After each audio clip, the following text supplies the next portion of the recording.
On est de retour avec le restant de l'équipe pour un dernier segment ce soir. Écoutez, c'est un segment assez simple.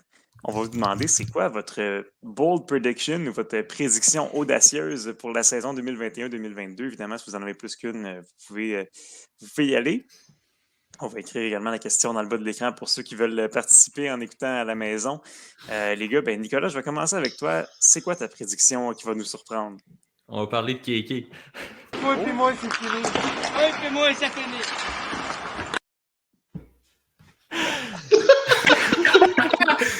La relation de Kotkaniemi avec les Canadiens et tout, moi, c'est fini. Je veux juste dire, attends, avant que tu commences, juste dire qu'il y a quand même un débat d'arrière-scène entre moi et Nicolas. Moi, je suis un grand protecteur de Ketchuk depuis le début de l'année. Depuis son repêchage, moi, je pensais qu'on aurait parlé de lui.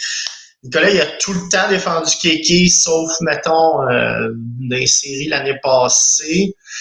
Mais j'ai hâte de voir ce que tu vas dire. Mais c'est pas de lui directement que je parle, je voulais juste plugger le meme, mais non, je voulais parler des Hurricanes, en fait. Ma prédiction, c'est que les Hurricanes ne feront pas les séries cette année. Wow! Donc, très bonne prédiction. Je regarde leur division, il y a les Capitals, les Islanders, les Rangers et les Flyers, comme je viens de mentionner tantôt, que je vois faire les séries. Les Rangers vont être vraiment intéressants à suivre cette année. C'est l'équipe qui peut prendre un step et prendre la place des Hurricanes. Les Pingouins, c'est la seule équipe que je suis comme encore un peu ambivalent. Est-ce qu'ils vont connaître une bonne saison? On battu le Lightning hier 6-2, ça fait comme pas de sens. À chaque avec saison, on ne sait pas les Pingouins. Mais c'est ça, c'est pour ça que je me dis... Martin Crosby n'était pas là en plus. C'est ça, donc c'est peut-être l'équipe qui peut surprendre, mais quoi qu'il en soit, les 4 autres équipes, je les vois devant les Hurricanes possiblement. On a perdu quand même Dougie Hamilton en défensive. Dans les filets, on a perdu Nedeljkovic, mais on a été chercher Frederick Anderson. Donc ça, c'est pas non plus un très gros changement. Non, mais je sais pas, j'ai l'impression qu'on stagne un petit peu depuis quelques saisons du côté de la Caroline. Puis c'est peut-être une année de recul avant de repartir d'une meilleure façon. Donc, je serais pas surpris de voir les Hurricanes hors du portrait des séries, quoique c'est quand même une excellente équipe, là. Moi, je serais immensément surpris. Écoute, c'est une équipe qui a fait ses preuves dans les dernières années. Je pense pas qu'ils vont gagner la Coupe, alors qu'on voit Guy Dion qui nous dit que Drouin, selon lui, ça va être le retour de l'année. Ça se peut. Ça se peut, c'est pas fou. C'est pas fou. Ça existe comme trophée. Oui. Écoute, ça va être intéressant de suivre les Hurricanes, mais je pense quand même qu'ils vont être en sécurité dans cette division-là. Ça ne m'étonnerait pas de voir Pittsburgh. Là. Je sais qu'ils ont gagné un match hier, là, mais il ne faut pas partir en peur non plus. Non, là. mais c'est pour ça, Pittsburgh, ils sont pas si bons que ça. Je me dis, sans Pittsburgh, tu as quand même 4 autres équipes qui peuvent les devancer potentiellement, quoique les Hurricanes peuvent aussi connaître une excellente saison. Et je me dis, peut-être que les Bruins ou le Canadien dans l'autre division peuvent faire les séries, quoique tantôt, j'ai dit que les Canadiens ne le feraient pas, donc peut-être les Bruins. Oui, il y a beaucoup de clubs qui ont des choses à prouver, en tout cas, c'est clair. Hugo, toi, de ton côté, c'est quoi ta prédiction qui va nous surprendre? J'en ai plus qu'une, mais je vais en dire une, après ça, je vais dire mes autres, parce que en tout cas, je suis quand même assez excité pour cette saison. Mais mon bold prediction, c'est que Cole Caulfield va scorer au-dessus de 35 buts cette année. Wow! Ouais. Wow! Confiant! C'est très bold. Hugo. C'est très bold. Ça sort du champ gauche complètement. Mais moi, je pense que... droite plus, mais... Regarde. Je pense que Cole Caulfield va montrer à Dominique Duchamp qui a vraiment sa place au premier trio et que le trio de Suzuki, Toffoli, Caulfield va être très, très, très... Et là, je vois Charles qui n'est pas d'accord avec moi, mais laissez-moi m'expliquer. Je pense que Caulfield, en fait, ce trio-là, Toffoli, Suzuki, Caulfield, va être je pense que les gens ne sont pas d'accord avec... Mais c'est correct. J'espère qu'ils vont être d'accord avec mes autres prédictions. Non, définitivement, je pense que ce trio-là va exploser. J'exagère peut-être énormément. Mais c'est correct, parce que j'assume ça. Mais c'est ça, j'ai d'autres prédictions aussi. Quoi qu'encore là, tu sais, là, je dis pas que je suis d'accord avec toi, mais à chaque saison, pratiquement depuis quelques années, le Canadien a toujours un buteur qui atteint les 30 buts. T'sais, on a Gallagher qui l'a fait quelques fois, même avant ça, tu as eu Galchenyuk qui l'a fait avant de partir, puis Pacioretty, évidemment. Mais t'en as toujours un, donc si c'est l'atout offensif principal, peut-être, on ne sait jamais. Avec l'amélioration sur l'avantage numérique, on sait pas. Regarde, on sait pas, mais je lance ça en l'air parce que j'ai du plaisir. Moi, je serais content avec 25, en tout cas. Là, mais moi aussi. Moi aussi, le 35 n'est pas un chiffre que c'est comme au pied de la lettre, c'est 35 buts. Mais non, définitivement, ça serait cool. J'exagère, mais ça serait cool. Qu'est-ce que tu penses, toi? Qu'est-ce qui va nous surprendre? Seattle va faire 3e. OK. C'est pas si bold, ça, là. C'est pas... Non, ben, c'est correct. J'ai des softs. J'en ai une bold, j'en ai 2 softs. Les Rangers ont fait les 3e. Ah, Ouais, Ça, c'est un petit peu plus bold, mais ça va, c'est legit. c'est legit. Suzuki va dépasser les 70 points cette saison. OK, tu y vas en graduant, là. Ouais, c'est ça, il va graduellement. Ouais, Suzuki, je peux le voir atteindre 70 points. Honnêtement, je peux le voir. Avec Toffoli et Caulfield, là, ça va Ouais, si Caulfield score 35 buts, t'as fourni 70 points. C'est sûr. C'est sûr que oui. Si Toffoli en score encore une trentaine, c'était... Ben, je sais qu'il y en a pas. En fait, même, il était sur... lui, s'il avait eu 85 matchs, il en comptait genre peut-être 49, là, tu sais, bon, il en comptera pas 49. Non, c'est sûr. Il est en feu. J'adore ça.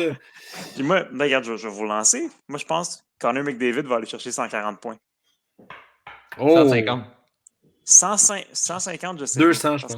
Ben, attends, non. Mais il faut prendre en compte, c'est ça, cette année, il ne jouera pas seulement contre les Sénateurs, les Canucks. Ouais, non, c'est ça, c'est sûr. Ouais. Ça va pas être pareil. Mais oui, je possible. C'est possible. Ouais, c'est possible. Oui, puis surtout, tu sais, en tout cas, si tout le monde est en santé là, dans ce trio-là, tu sais, sincèrement, l'impact de Zach Hyman va être beaucoup plus grand que peut-être ce que les gens pensent. Oui. L'impact de Zach Hyman aux Oilers va être plus grand que Zach Hyman à Toronto, dans le sens que c'est exactement bonne soirée, Guy. C'est exactement ce que les Oilers avaient besoin. C'est pas pour rien qu'ils l'ont signé très longtemps à un quand même très bon salaire, mais Zach Hyman, je ne serais même pas surpris qu'il fasse du 60 points, 70 points, parce que justement, il va jouer avec Connor McDavid tout le temps. Un peu un effet Patrick Maroon. Ouais. Quand il joue mais il est meilleur, il est plus talentueux. Ouais. Tu sais, Hyman a déjà fait du 45-50, fait que c'est quand même pas si pire. Là. Mais je pense qu'il va vraiment stepper up grâce à jouer avec... Je pense qu'il joue avec McDavid, puis... il joue avec McDavid, puis... Zach Hyman, McDavid, puis puis URV, c'est ça, c'est leur premier trio. Attends. Vu qu'on parle des Oilers, pour URV, 60 points cette année. J'avais dit l'an passé, mais c'est cette année. 60 points cette année. Il a quand même mieux fait là, l'année passée. Il a quand même un step-up. On a vu l'amélioration par rapport à son premier passage avec les Oilers. Ouais, définitivement. Je vais vous dire de quoi d'autre. Moi, je pense Anaheim, top 3 dans leur division. Tu penses? Oh. Je pense que oui. Avec Bouchard comme entraîneur? Ils ont des jeunes qui... Ouais, c'est ça. Ils ont des jeunes qui vont émerger cette année pour de vrai. Zydras, on parle de Zydras déjà pour le cardio. Drysdale, il va définitivement avoir un impact au niveau de l'offensive. Et moi, j'ai mis les Panthers avant le Lightning au sommet de la division Atlantique. Je pense qu'il y a quelque chose qui est raisonnable. Moi, je pense que les Kings vont faire les séries. Tu vois, moi, je trouve qu'ils ont fait juste ce qu'il faut. Je pense qu'il y a des jeunes qui vont se développer, puis Arvidsson puis Dano, c'est 2 top 6 qui sont allés chercher, puis ça vient vraiment solidifier leur attaque. Défensivement, c'est pas super. Dans les buts non plus, mais comme on a dit tantôt, c'est vraiment une division de piètre qualité. Puis, tu sais... mais je pense que les gens sous-estiment Carl Peterson. Ouais, il y a beaucoup d'experts qui disent que c'est un bon gardien. C'est ça, tu sais, avec Dano et Kopitar, sincèrement, je pense que c'est dans les 2 meilleurs centres défensifs de la Ligue. Là. Dans les 2 meilleurs aussi dans les mises en jeu. C'est sûr que Kopitar, il a plus d'ascendant offensif, mais il vieillit quand même. Il va avoir 34 ans cette année. Mais n'empêche que, pour moi, ils ont un top 6 là, qui est vraiment très performant. Il y a eu l'éclosion de Iafallo l'année passée. Donc, Arvidsson, c'est un genre de... Il y a un peu de type Gallagher. Donc, vraiment, là, ça va être super intéressant de voir les Kings. Évidemment, je pense qu'ils vont faire les séries de peine et de misère, mais quand même. Je suis désolé pour mon chien en passant que j'ai appelé. Il n'y a pas de trouble. Il n'y a pas de trouble. Il est excité. C'est un podcast familial. Là,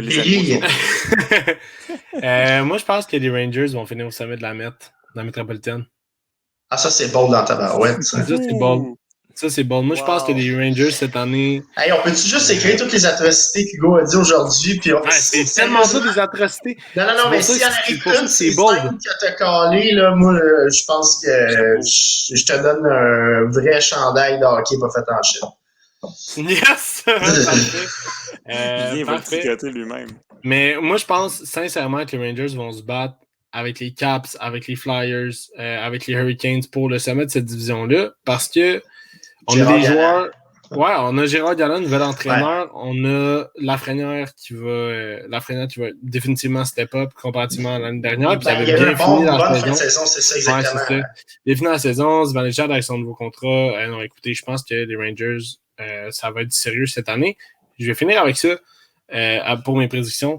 Faire du pouce un peu avec ce que Nick a dit tantôt. Tu l'as dit brièvement, mais tu as dit que les Sénateurs allaient être quand même sérieux cette année. Moi, je fais du pouce là-dessus, mais je vais parler des Red Wings. Je pense pas qu'ils vont faire les séries, mais je pense qu'ils vont se battre pour les séries. Moritz Seider, Lucas Raymond, un mélange de vétérans, jeunesse en défensive. Un nouveau gardien de but. Ouais, un nouveau gardien de but. Nick Leddy, qui est quand même un très bon top 4. Ouais. Exact, exactement. Puis à l'attaque, ben écoute, on a Vrana, on a Larkin, on a... Vrana, il est out pendant 10 ans. Là, ouais, ça je sais. Mais par contre, on a un alignement qui commence tranquillement à structurer. On a un alignement qui commence à produire. Puis je pense personnellement que le départ d'Anthony Manta a été bénéfique pour les Red Wings. J'ai le goût d'en ajouter une dernière avant de rapper ça. Ok, on va te laisser. Kotkaniemi va jouer plus de matchs que Ketchuk cette année. Oh! Oui, mais c'est la qualité des matchs, par exemple. Ouais, c'est juste parce qu'il y a un contrat. Est-ce que Ketchuk va jouer à Ottawa cette année? Moi, je pense que oui. Je pense que ouais. J'ai peur que ça fasse un peu comme l'effet Nylander avec les Maple Leafs, mais je pense qu'il va jouer pareil. Ouais. Oui. Moi, je pense qu'il va signer le minimum qu'il a signé pour être agent libre après ça. Ouais, et 5 ans probablement. Ouais, 4 novembre, d'après moi, c'est réglé. Ouais.